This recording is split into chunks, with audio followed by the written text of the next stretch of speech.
會長、理事長、各位來賓、各位嘅公事總監，大家好。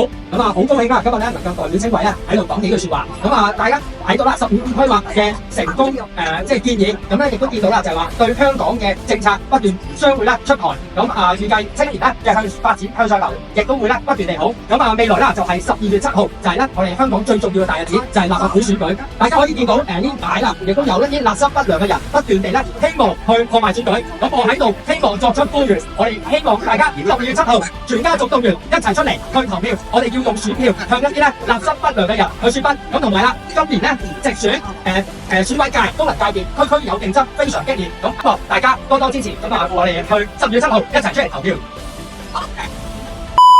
選舉共創未來，1207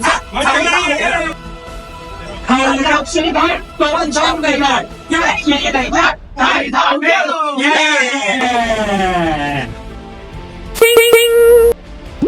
記得點讚關注哦。